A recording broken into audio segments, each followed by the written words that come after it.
बोलो जयकारा बोल मेरे श्री गुरु महाराज की जय। सौभाग्यशाली प्रेमी गुरुमुखो, ये जो मनुष्य देह हमें मिली, भगवान ने हमें दी, ये किस लिए दी थी?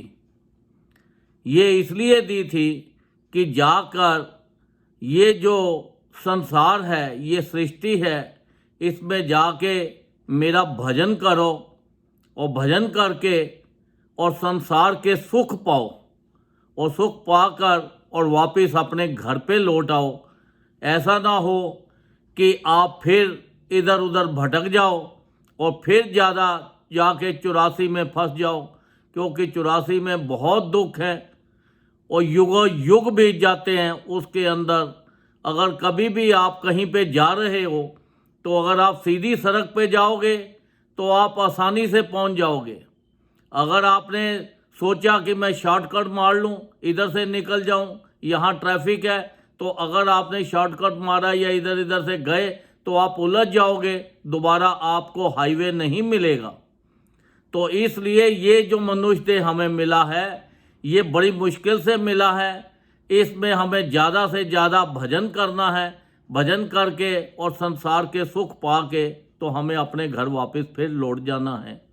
तो देखो कि ये जो आप किसी कंट्री में जाना हो, किसी देश में जाना हो, तो वहाँ का वीज़ा लेना पड़ता है। बिना वीज़े के वो एंट्री नहीं देते। और वीज़े के लिए क्या चीज़ देखते हैं? दो चीज़ें देखते हैं। एक तो आपका रैकेट कैसा है, कि आपने कोई क्राइम तो नहीं किया हुआ, आप सब अच्छी चीज़ पे काम कर रहे हो। तो दूसरा देखते हैं आपके पास धन कितना है, कि आप वहाँ जाके सरवाइव कर सकते हो या नहीं कर सकते। जब दोनों चीज़ें आपकी ठीक हो जाती हैं तो वो आपको वीज़ा दे देते हैं। जब आप उस कंट्री में जाते हो तो आपको उस कंट्री का नियमों का पालन करना पड़ता है। अगर आप उस कंट्री के नियमों का पालन नहीं करोगे तो वहाँ आपको दुख मिलेगा, आपको डिपोर्ट भी कर सकते हैं और आपको जेल में भी डाल सकते हैं। ऐसे ही अगर जिस देश में रहते हो उस देश में नियमों का पालन करना पड़ेगा। जिस टाउन में रहते हो उस टाउन के नियमों का पालन करना पड़ेगा। जिस घर में रहते हो उस घर के नियमों का पालन करना पड़ेगा। अगर तुम किसी के यहाँ गेस्ट जाते हो तो जिस घर में गेस्ट गए हो तो उस घर का भी नियमों का पालन करना पड़ेगा। अगर आप नियमों का पालन करोगे तो आपको सुख मिलेंगे। अगर आपने नियमों का पालन नहीं किया, वहाँ अपने ही नियम चलाए, तो फिर तो सुख नहीं मिल पाएंगे ना। तो इसलिए जहाँ पे भी जाना है नियमों का, वहाँ पे ये देखो कि वहाँ के नियम क्या हैं, वो नियमों का पालन करो। अब ये देखो कि ये जो सृष्टि है, ये जो सृष्टि रचाई है भगवान ने, यहाँ के भी नियम हैं और ये नियमों का भी पालन करना है हमें। ये देखो नियम कैसे हैं कि जैसे ही हमें संसार में भेजा तो सबसे पहले एक माँ बाप बना दिए, फिर उसके बाद माँ बाप के साथ साथ फिर आगे रिश्तेदार बना दिए। फिर जब बड़ा हुआ तो फिर पढ़ाई करनी है, फिर बड़ा हो इधर उधर हुआ तो यार दोस्त बन जाएंगे, फिर उसके बाद शादी हो जाएगी, फिर तुम बाप बन जाओगे। ऐसे ही संसार के ये सारे नियम हैं और ये नियमों को सही ढंग से अगर आप निभाते हो तो आपके जीवन में सुख ही सुख है और आप हमेशा खुश रहोगे। अगर ये नियमों का पालन नहीं करते तो फिर तो आप परेशान ही रहोगे। अब जिसको देखो वो कहता है जी मैं बहुत परेशान हूँ, भगवान ने मेरे लिए क्या किया? भगवान ने तो सब कुछ आपके लिए किया। आपके लिए नियम बनाए, माँ बाप बनाए कि भैया अब तुम बच्चे हो तो इनकी माँ बाप अब बड़े हो गए हो तो अपने माँ बाप की सेवा करो। यह औरत है तुम्हारी तो इसको, ये घर की लक्ष्मी है, इसकी सेवा करो, इसके अंदर इंटरफेरेंस मत करो, जो ये करती है इसको करने दो। अब भाई बहन बनाए हैं तो भाई बहनों के साथ पूरा उनका एक दूसरे से प्रेम से रहो। यार दोस्त है तो यारों दोस्तों के साथ जैसी आपका है तो यारी दोस्ती निभाओ। अगर रिश्तेदारी कहीं जाना है, शादी है, बारात है, कहीं पार्टी है, वहाँ के जो नियम है उनको अच्छी तरह निभाओ। अगर आप सारे काम जो है अच्छी तरह निभाते हो, अच्छे नियमों के साथ चलते हो, तो आप कहीं पे भी संसार में जाओ, सृष्टि में कहीं पे भी जाओ, हर जगह आपकी इज्जत होगी, मान होगा, रिस्पेक्ट मिलेगी, क्योंकि आप नियमों का पालन कर रहे हो। तो जो आदमी को संसार में सुख नहीं मिलते, उनको ये समझ लेना चाहिए कि हम जो कुदरत के बनाए हुए नियम हैं, हम ये नियमों का पालन नहीं करते। तो ये नियमों का, अगर तुम चाहते हो हमें सुख मिले, तो ये संसारिक जितनी भी चीज़ें हैं, हर चीज़ का एक नियम है।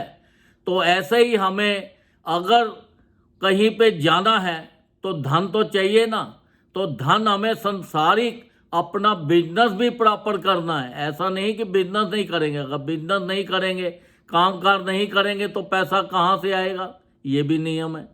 तो फिर अगर हमें देश विदेश घूमना है तो वहाँ पे भी धन चाहिए।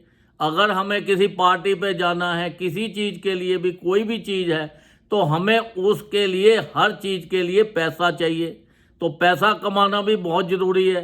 रहने के लिए अच्छी अच्छी बिल्डिंगें भी चाहिए, अच्छे अच्छे बंगलो भी चाहिए। तो ये तभी होंगे जब हम नियमों का पालन करेंगे। अगर हम किसी से चीट करेंगे, ब्लफ करेंगे, लूट मार करेंगे, तो फिर उसकी सजा भी तो हमें मिलेगी ना, क्योंकि हम ये नियमों का उल्लंघन कर रहे हैं। अपनी ऑनेस्टी से, अपनी ईमानदारी से जो कमाएंगे, उसकी जो बादशाही होती है वो अलग ही होती है। उसमें आपको भी खुशी होती है, आपके परिवार को भी खुशी होती है, और संसार में भी आपको खूब रिस्पेक्ट मिलती है। ऐसे ही कि जब हमें जिस काम के लिए आए हैं, तो वो काम भी तो हमें पूरा करना है। वो काम है हमारा भजन करना उस परमात्मा का। तो उसका जो भजन करके हमें उस परमात्मा को याद करेंगे, संसार में अच्छे काम करेंगे, सबके लिए अच्छा सोचेंगे, अच्छा करेंगे, तो वो जो है हमारे कर्म बन जाएंगे। तो जितना ज़्यादा से ज़्यादा भजन करेंगे, ये हमारा धन इकट्ठा होता जा रहा है। क्योंकि हमें वीज़ा लेने के लिए, हमें उस परमात्मा के घर जाने के लिए, अपने घर में वापस जाने के लिए, क्योंकि परम पिता परमात्मा हमारे माँ बाप है, तो हम उनसे बिछड़े हुए हैं। हमें वापस जाने के लिए, क्योंकि हम ये काल माया रूपी जो है संसार, इसमें उलझ गए हैं। हम इसी को ये सोचते हैं कि यही बस हम बैठे हैं, हमें यहाँ परमानेंट रहना है। एक मकान बनाते हैं तो वो उसे पूछते हैं, हाँ भाई ये बिल्डिंग बना रहे हैं, घर बना रहे हैं, इसकी कितनी वैल्यू होगी, कितनी देर तक ये चलेगा। तो उसके लिए तो हम सोचते हैं, कभी ये सोचा कि हमारे शरीर की वैल्यू क्या है और हमारे शरीर ने कितनी देर चलना है। ये शरीर की वैल्यू है कि इसकी पूरी देखभाल करो, इसको तंदुरुस्त रखो। तंदुरुस्त रखोगे तो आप भजन कर सकते हो। अगर ये बीमार हो गया, इसकी आपने देखभाल नहीं की, तो आप भजन नहीं कर सकते। तो इसलिए इसका कोई भरोसा नहीं है, इसकी कोई गारंटी नहीं दे सकता कि ये कितनी देर रहेगा। ये चाहे उम्र छोटी हो या बड़ी हो, इससे कोई फैसला नहीं होता। फैसला यही है कि एक श्वास आया है, दूसरा श्वास हमें आएगा या नहीं आएगा, इसकी भी कोई गारंटी नहीं है। क्योंकि हमारे ये बड़े कीमती श्वास हैं जिनको हम बेकार कर रहे हैं। हमें ज़्यादा से ज़्यादा भजन करना चाहिए। देखो हमारे श्री गुरु महाराज जी ने हमारे लिए कितने आसान नियम बना दिए, 5 नियम। श्री आरती, पूजा, सत्संग, सेवा, सिमरन और ध्यान, जो श्रद्धा सहित करे निश्चय हो कल्याण। जब हम संत महापुरुषों की शरण में जाते हैं तो वहाँ पे हमें विवेक मिलता है।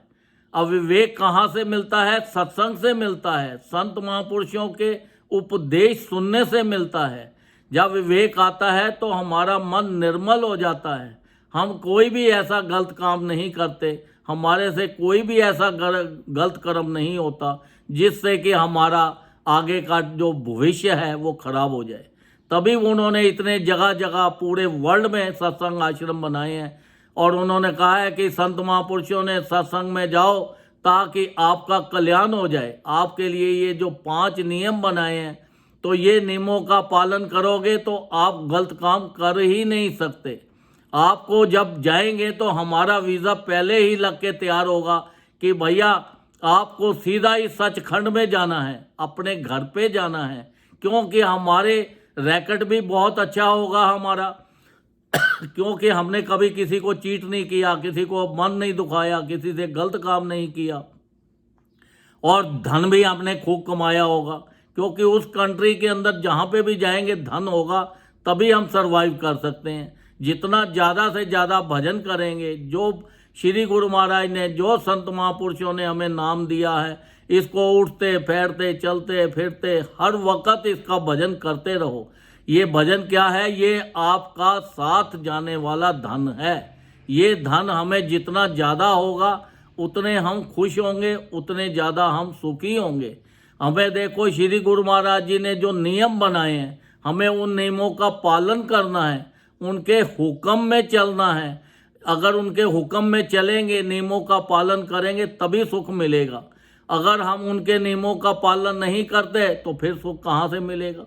अब जब 5 नियम बनाए हैं तो उनका हुक्म माने और उनको विश्वास के साथ, श्रद्धा के साथ उसका पालन करें, और ताकि हमारा लोक और हमारा परलोक सुखी हो जाए।